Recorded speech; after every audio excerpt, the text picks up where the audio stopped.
Hey everyone, welcome back to Netcode-Hub channel. Have you ever felt worried by manual mapping or struggle with the complexities of AutoMapper? Well, I have a great news for you. Today we are diving into a fantastic lightweight mapping tool, which is fast, easy to use, and perfect for .NET projects, which is Mapster. So in this video, I'm going to show you how Mapster can simplify your code and make mapping DTOs a breeze, all with just a few lines. So when you look into my project here, I have a dummy service that I have created, and in here it is getting as product. When you check the controller, here we have in product, and in that we have created DTOs. That is what we're using to communicate data from this service to the outside world. Now in here, you can see we are manually mapping the models ourselves. Now that is to create, and also when you go to get product, we are looking through the list that we get from the service, and we want to map it manually ourselves. Now, how can you streamline this? Make it simple, just a line of code with Mapster. Let's get this package installed. Go to properties, no dependencies, and let's manage to get packages and install this package.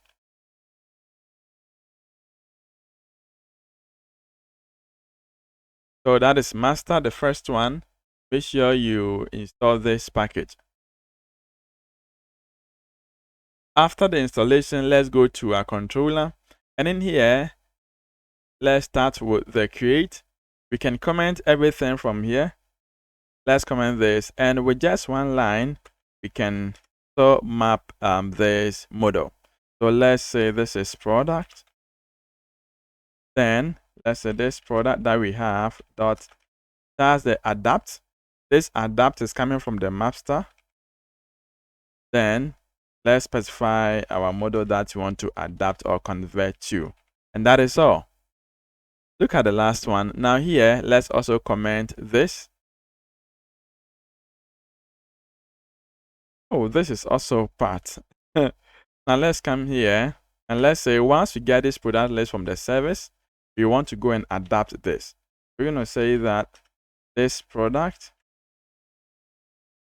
but this product list that we have from the service dot adapt, and we can get an enumerable since that is what this function is taking, enumerable, and the DTO that we want to return to, it is what gets product DTO. And that is all. You see this? So with these two, it's the same thing over here. So we can also map this as we've done here. Okay, let's run this and check it out.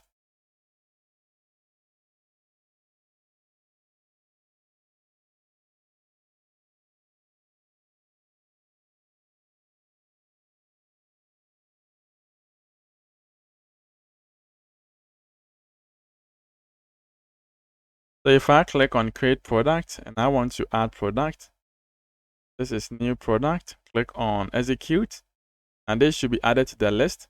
Let's go back and see. Now you can see, so we're having this return, this working, and check from the product list. Back click on this, you see we are having the whole list. So instead of using the manual mapping here, no, use this just a line of code with this Mapster. You streamline your code and focus on building instead of wasting time on mapping. I believe this is clear, and that is it for this video. If you want to look at how to use AutoMapper, I have a video done on that, and I'll put it in this video description so you can check it from that. So from now going, I believe you're going to be using Mapster in your project. Don't forget, if you haven't subscribed, and also like this video in case you've learned something new. Take care, and I'll see you again.